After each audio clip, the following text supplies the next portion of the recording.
ఒక బలహీనమైనటువంటి ఒక illogical point తీసుకుని ఏమాత్రము సమంజసము కాని ఒక పాయింట్ తీసుకుని దాంతో సూపర్ స్టార్ మహేష్ బాబుని హీరోగా పెట్టి సినిమా తీసి గుంటూరు కారం అనే టైటిల్తో రిలీజ్ చేశారు త్రివిక్రమ్ శ్రీనివాస్ గారు. మాటల మాంత్రికుడు అని ఆయనకు ఒక టైటిల్ కూడా ఉంది. అయితే గుంటూరు కారం సినిమా ప్రధానంగా బేస్ అయింది రెండు పాయింట్స్ మీద. ఒకటేమో ఒక పొలిటీషియన్ జీవితంలో వివాహేతర సంబంధము లేకపోతే 2-3 పెళ్ళిళ్ళు చేసుకోవటం, ఇది పబ్లిక్లోకి వెడితే వాళ్ళ ఇది డ్యామేజ్ అవుతుంది, వాళ్ళ కెరియర్ పొలిటికల్ కెరియర్ డ్యామేజ్ అవుతుంది అనేది ఒక పాయింట్. దాన్ని హైడ్ చేయటానికి, దాన్ని పబ్లిక్లోకి పంపు కాకుండా చూసుకోవటం అనేది చాలా సీరియస్గా వాళ్ళు పట్టించుకుంటారు అనే పాయింట్ తీసుకున్నట్టు. దాంతోపాటు ఇంకొక విషయం ఏంటంటే దీనిలో అంటే పొలిటికల్ ఏరియాలో నడిపాడు ఆయన కథని. ఒక రకంగా ఇది కుటుంబ కథ అనుకోవాలి. రెండోది, నిజానికి ఇలాంటి ఈ సినిమాలో హీరోయిన్ అనే అనలేం కానీ ప్రధాన పాత్రధారిణి రమ్యకృష్ణ పాత్రకి కీర్తి కిరీటాలు అనేటువంటి అద్దంపూడి సులోచనారాణి గారి నవలలో రాజ్యలక్ష్మి అనేటువంటి క్యారెక్టర్కి కొంచెం పోలికలు కనిపిస్తాయి. ఆవిడ కూడా కొడుకుని కని భర్తని వదిలేసి వెళ్ళిపోతుంది. ఆ పాయింట్ తీసుకున్నాడు ఈయన. తీసుకుని దాన్ని పొలిటికల్ దీనిలోకి తీసుకెళ్ళి ఇక్కడ భర్తని వదిలివేసి వెళ్ళిపోయినటువంటి భార్య ఎందుకు వెళ్ళిపోయింది అనడానికి ఒక బలహీనమైనటువంటి కారణం తీసుకున్నాడు ఆయన. తండ్రికి భయపడి అనే పాయింట్ నిలబడదు, అది లాజికల్గా నిలబడదు, ఆ క్యారెక్టర్ పరంగా కూడా నిలబడేటువంటి వ్యవహారం కాదు. అది పక్కన పెట్టేస్తే ఇలా వెళ్ళిపోయినటువంటి భార్య ఆ కొడుకుని వదిలేసి వెళ్ళిపోతుంది. తండ్రేమో అరెస్ట్ అయ్యి జైలుకి వెళ్ళిపోతాడు. కొడుకు అక్కడ పెరుగుతాడు. పెరిగినటువంటి కొడుకు నుంచి, అంటే ఆ కొడుకు గురించి, ఆ గత వివాహం గురించి, ఆ పాత భర్త గురించి సమాచారం మంత్రి పదవి రాక అసమ్మతిలో ఉన్నటువంటి ఒక ఎమ్మెల్యే బయటకి లీక్ చేస్తాను, సమాజంలోకి పంప్ చేస్తాను అని అనటం కొంచెం కలవరం కలిగిస్తుంది ఆ పార్టీ అధినాయకుడికి. కలవరం కలిగించి అతను ఈ కొడుకు నుంచి ఒక అగ్రిమెంట్ తీసుకోవాలనుకుంటాడు. ఇది ఇల్లాజికల్. ఈ కొడుకు నుంచి ఒక అగ్రిమెంట్ తీసుకుని, అంటే ఈ కుటుంబంతోనూ నాకు ఎట్టి సంబంధము లేదు అనేది ఆ అగ్రిమెంట్ సారాంశం. ఆ అగ్రిమెంట్ తీసేసుకోవటం ద్వారా ఈ విమర్శను ఎదుర్కోవాలి అని రాజకీయ నాయకుడు అనుకుంటాడు. ఇది టోటల్ సినిమాని గందరగోళం చేసింది. అంటే సగం సినిమా పైన హీరో క్యారెక్టరు రమ్యకృష్ణ కొడుకు పాత్రే. అయితే ఈ కొడుకు నుంచి సంతకం తీసుకోవటం అనే దాని మీద చాలా కసరత్తు జరుగుతుంది సినిమాలో. ఒక అడ్వకేటు, ఆయన కూతురు, అతని జూనియరు, వీళ్ళందరూ కలిసి ఆ హీరోతో సంతకం పెట్టించడానికి పడే తిప్పల మీద సగం పైగా సినిమా నడుస్తుంది. అయితే ఒకవేళ సంతకం పెట్టేశాడు అనుకుందాం. సంతకం పెట్టేసినంత మాత్రాన అది కోర్టుకి వ్యాలిడిటీ ఉంటుంది కానీ ఆ డాక్యుమెంట్కి సమాజంతో దానికి ప్రమేయం ఏముంది? అసలు అగ్రిమెంట్ మీద సంతకం ఎందుకు తీసుకున్నారు? సంబంధం ఉండబట్టే కదా సంతకం తీసుకుంది అనే పాయింట్ మీద కదా బయటకి సమాజంలోకి వెళ్ళేది ప్రతిపక్ష నాయకుడు, లేకపోతే వీళ్ళ అసమ్మతి నేతో ఒకవేళ సమాజంలోకి ఈ పాయింట్ తీసుకుని వెళ్ళదలుచుకుంటే అతని దగ్గర ఆల్రెడీ ఫోటోగ్రాఫ్ ఉంటుంది, వీళ్ళ ఫ్యామిలీ పిక్చర్ ఉంటుంది, దాన్ని కూడా ఎస్టాబ్లిష్ చేస్తాడు సినిమాలో డైరెక్టర్ గారు. అయితే ఇదొక ఇల్లాజికల్ వ్యవహారం. ఈ సంతకం కోసం సగం పైగా సినిమా నడపటం అనేది, సంతకం కోసం అంత వెంపర్లాడేటువంటి నాయకుడు అతను ప్రభుత్వాన్ని సమాజాన్ని శాసిస్తున్నాడు అన్నంత గొప్పగా చెప్తాడు ఆ పార్టీ అధినాయకుడి పాత్రని. పైగా ఆ పార్టీ అధినాయకుడి పాత్రే విలన్ క్యారెక్టర్ కూడా సినిమాలో. ఆ విలన్ క్యారెక్టర్కి 80 ఏళ్ళు ఉంటాయి. ఆ 80 ఏళ్ల విలను ఈ 25 ఏళ్ల కుర్రాడికి మధ్య కాన్ఫ్లిక్టు అది ప్రాపర్గా వర్కౌట్ అవ్వలేదు. బలమైన విలన్ లేడు సినిమాలో. ఒక కమర్షియల్ సినిమాలో ఉండాల్సినటువంటి బలమైన విలను లేడు, బలమైన కాన్ఫ్లిక్టు లేదు సినిమాలో. ఉన్న కాన్ఫ్లిక్ట్ కూడా ఇల్లాజికల్ కాన్ఫ్లిక్టు. రెండోది, ఆవిడ ఎందుకు ఇల్లు వదిలి వెళ్ళిపోయింది, కొడుకుని వదిలి వెళ్ళిపోయింది, లేకపోతే భర్తను వదిలి వెళ్ళిపోయింది అనడానికి కూడా ఒక ప్రాపర్ ఎస్టాబ్లిష్మెంట్ లేదు. ఇలా ఎస్టాబ్లిష్మెంట్ లేకుండా ఒక కథని డిజైన్ చేసుకున్నాడు ఆయన అనుకున్న పద్ధతిలో, ఆయన కన్విన్స్ అయిన పద్ధతిలో రాసుకున్నాడు. అయితే ఈ కథ అనుకున్న రోజు నుంచి, మహేష్ బాబు త్రివిక్రమ్ సినిమా అనుకున్న రోజు నుంచి ఈయన చెప్పిన లైన్ ఆయనకి నచ్చక మహేష్ బాబుకి ఆయన అనేక సార్లు సవరణలు ప్రతిపాదించి వీళ్ళిద్దరి మధ్య ఘర్షణల్లో కథ ఎటేటో వెడుతోంది, ఇలాంటి రూమర్స్ కూడా వినిపించినాయి. మరి ఈ గందరగోళంలో గురూజీ పాత్ర ఎంత ఉంది, మహేష్ బాబు పాత్ర ఎంత ఉంది అనేది పక్కన పెట్టేస్తే మొత్తానికి టోటల్గా ఒక ఇల్లాజికల్ అంశం తీసుకుని ఒక సూపర్ స్టార్తో సినిమా తీసి రిలీజ్ చేసినటువంటి క్రెడిట్ అయితే త్రివిక్రమ్ శ్రీనివాసుకు దక్కుతుంది. ఇది ఒక రకంగా అమ్మోరింటికి దారి, లేదు అమ్మ వాళ్ళ ఇంటికి దారి, అమ్మోళ్ళ ఇంటికి దారి, ఇలా అనుకోవచ్చు ఈ కథని వన్ లైన్లో అనుకుంటే. తల్లి దగ్గరికి చేరటానికి కొడుకు పడేటువంటి తపన. మనకి అలవైకుంఠపురంలో తండ్రి గారి ఇంటికి దారేది, నాన్నగారి ఇంటికి దారేది అన్న పద్ధతిలో అది నడుస్తుంది ఆ కథ.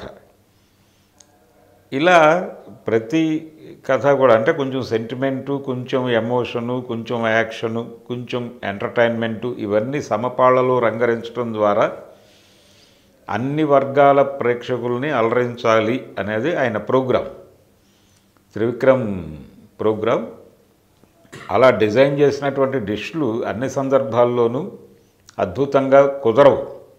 అలా కుదరని డిష్లు కూడా మనం గతంలో చూసాం, అజ్ఞాతవాసి లాంటివి. ఇది కూడా ఆ తరహా సినిమానే. గుంటూరు కారం అని టైటిల్ పెట్టారు, కానీ గుంటూరు దారుణం అని కూడా పిలుచుకోవచ్చు దీన్ని. ఈ గుంటూరు దారుణం అనే సినిమా సంక్రాంతి బరిలో దిగటం, దీన్ని ఒక రకంగా ప్రెస్టీజియస్ ప్రాజెక్టుగా అనుకున్నారు, కానీ ఇది పెద్దగా ఖర్చు పెట్టలేదు ఈ సినిమాకి. భారీ ఖర్చులేం లేవు, చాలా సింపుల్గా తీశారు. అంటే ఏ పాత్ర మీద డీటెయిల్స్ కూడా ప్రాపర్గా వర్కౌట్ చేయలేదు అనేది అనిపిస్తుంది ఈ సినిమా చూస్తే. ఏ క్యారెక్టర్ని కూడా ప్రాపర్గా డిజైన్ చేయలేదు అనిపిస్తుంది.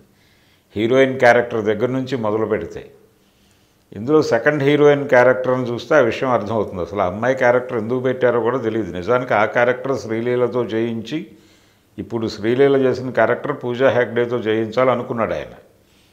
కానీ పూజా హెగ్డే మార్కెట్కి దూరమైంది అనే ఉద్దేశంతో శ్రీలీలని ముందుకు తీసుకొచ్చి వేరే అమ్మాయిని సెకండ్ హీరోయిన్గా తీసుకున్నారు. కానీ ఆ క్యారెక్టర్ ఎందుకుందో తెలియని పరిస్థితి నెలకొంది సినిమాలో.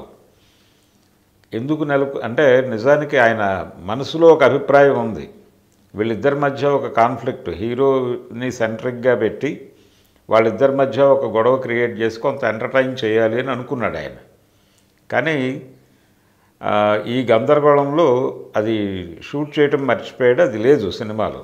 దాంతో ఆ క్యారెక్టర్ ఎందుకుందో అర్థం కాని పరిస్థితి నెలకొంది.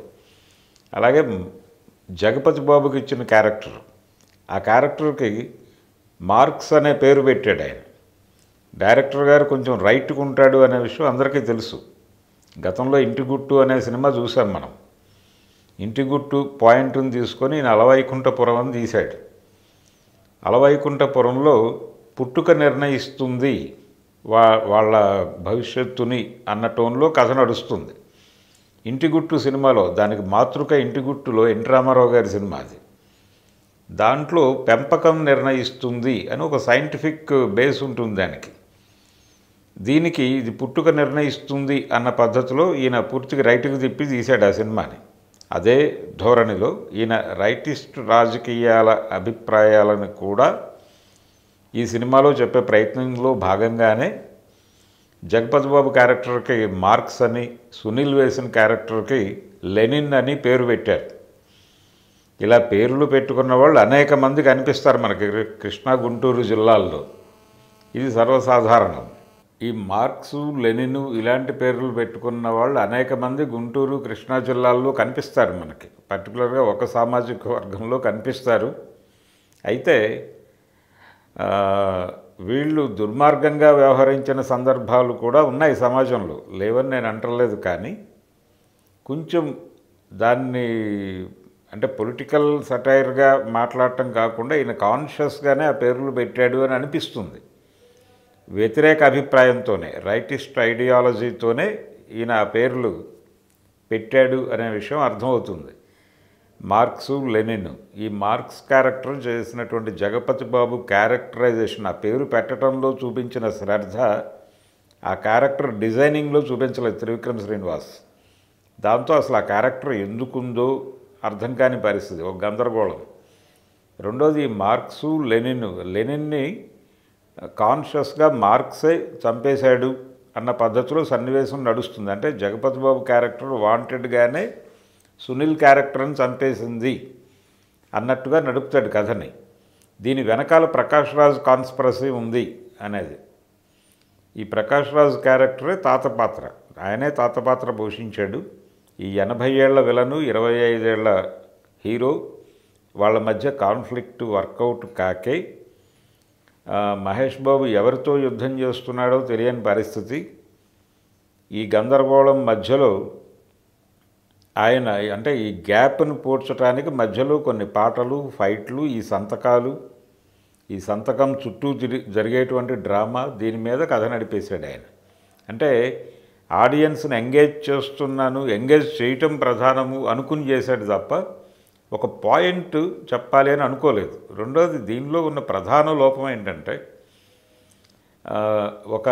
ఒక పొలిటీషియన్ కావచ్చు, లేకపోతే సమాజంలో ఒక వ్యక్తి కావచ్చు, ఆ వ్యక్తి తాలూకా వివాహేతర సంబంధం అనేది బయటకు వెడితే పెను ప్రమాదం సంభవిస్తుంది అని అనుకోవడంలోనే ఈయన రైటిస్ట్ ఐడియాలజీ కనిపిస్తుంది, ఈయన సాంప్రదాయ ధోరణి కనిపిస్తుంది. డైరెక్టర్ గారు ఏం చెప్పదలుచుకున్నాడు అనేది అక్కడే అదే ఒక గందరగోళం. పైగా ఈ సమాజానికి, ప్రస్తుతం ఉన్నటువంటి సమాజానికి దీన్ని కనెక్ట్ చేయటమే కొంచెం ఇబ్బందికరమైనటువంటి అంశం.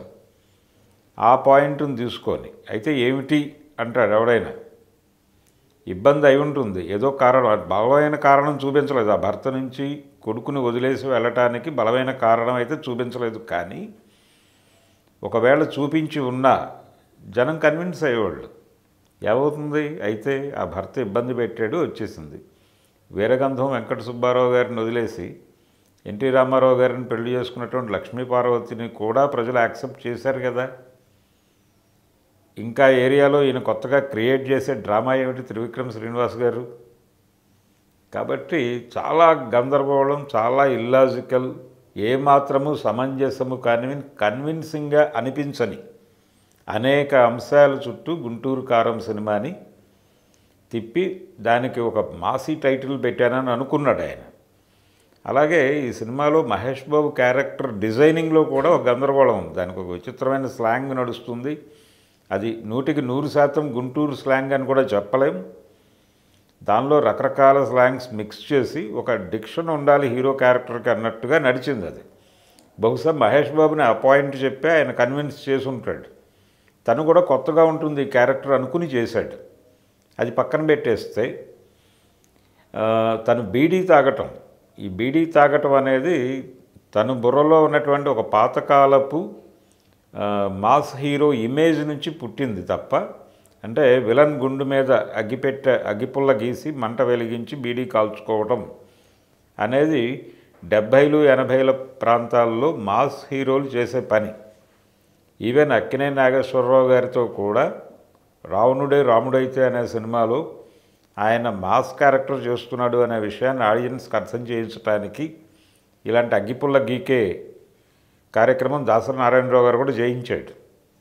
అదే పద్ధతిలో, అంటే 70లు 80ల్లో వచ్చిన సినిమాల్లో వాడిన పద్ధతులు అన్నీ కూడా ఈయన ఈ సినిమాలో త్రివిక్రమ్ గారు వాడాడు. ఇది ఒక గందరగోళం ఆ క్యారెక్టర్ డిజైనింగ్కి సంబంధించి. ఇలాంటి గందరగోళాలు అనేకం ఉన్నాయి, ఒకటి కాదు. ఏ సన్నివేశం చూసినా ఒక గందరగోళం కనిపిస్తుంది మనకి. ఆ బీడీ తాగే హీరో, ఆ తర్వాత ఆ కుటుంబానికి ఆ ఏరియాలో విపరీతమైన పరపతి, వాళ్ళు గనక చెబితే ఏదైనా అయిపోతుంది అన్నట్టుగా ఒక చిత్రణ. చాలా బిగ్ ఫ్యామిలీ అది. రెండోది క్యాస్ట్ కాన్ఫ్లిక్ట్ ఒకటి పట్టుకొస్తాడు ఈయన. అంటే కూతురు వేరే కులం వాడిని చేసుకున్నంత మాత్రాన ఓట్లు పోయి, ఒక కులం ఓట్లు పోవడం చేత పార్టీ అధికారం కోల్పోయే పరిస్థితి వస్తుంది అన్నట్టుగా ఒక చిత్రణ. ఇది ఒక గందరగోళం. ఇది కూడా సరైనటువంటి అభిప్రాయంతో ఆలోచనతో చేసిన పని కాదు. గ్రౌండ్ రియాలిటీ అలా ఉండదు. ఎవరిని చేసుకున్నారు అనే దాన్ని బట్టి డిసైడ్ అవ్వవు ఓట్లు. పైగా ఒక క్యాస్ట్కి కన్ఫైన్ అయ్యి విజయం సాధించడం అనేది సాధ్యం కాక చాలా పార్టీలు కుప్పకూలుతున్నాయి. ఇది అర్థం చేసుకోకుండా ఒక పొలిటికల్ సినిమా తీసేశాడు త్రివిక్రమ్ శ్రీనివాస్ గారు. అందుకని ఏ కోణంలో చూసినా ఇది గుంటూరు కారం అనేది పరమ ఇల్లాజికల్ సినిమా అనే చెప్పుకోవాలి. సో ఈ సినిమాకి నేనిచ్చే రేటింగ్ అవుట్ ఆఫ్ 5. అంటే మహేష్ బాబు పెర్ఫార్మెన్స్ బాగుంది. ఆర్టిస్టులు అందరూ చాలా బాగా పెర్ఫామ్ చేశారు. శ్రీలీల కూడా చాలా అద్భుతంగా డ్యాన్స్ చేసింది. తన క్యారెక్టర్ ఉన్న పరిమితుల్లో చాలా బాగా నటించింది. ప్రకాష్ రాజు చాలా కాలం తర్వాత విలన్గా చేశాడు. తను కూడా చాలా ఫ్రెష్గా అనిపించాడు తన నటన ద్వారా, తన డైలాగ్ డెలివరీ ద్వారా కూడాను. అలాగే రమ్యకృష్ణ కొంత శివగామి లెవెల్లో లేకపోయినా కానీ రాజమాతగానే కనిపించింది ఈ సినిమాలో. పోతే సెకండ్ హీరోయిన్గా నటించిన అమ్మాయి కూడా కొంత ఆడియన్స్ని అట్రాక్ట్ చేసే పద్ధతిలోనే కనిపించింది. మిగిలిన అందరూ అన్ని క్యారెక్టర్స్ అంటే తీసుకున్నటువంటి నటీనటులు అందరూ కూడా తమ పాత్రలకి న్యాయం చేశారు, ఈశ్వరీరావుతో సహా. కాకపోతే ఆ పాత్రలకి డైరెక్టర్ గారు అన్యాయం చేశాడు, అది వేరే గొడవ. అందుకని ఈ సినిమాకి నేనిచ్చే రేటింగ్ అవుట్ ఆఫ్ 5 1.5. మరిన్ని వీడియోస్ కోసం ఛానల్ ని సబ్స్క్రైబ్ చేయండి. లేటెస్ట్ అప్డేట్స్ కోసం వాట్సాప్ ఛానల్ ని ఫాలో చేయండి. అండ్ లింక్ డిస్క్రిప్షన్ లో ఉంది.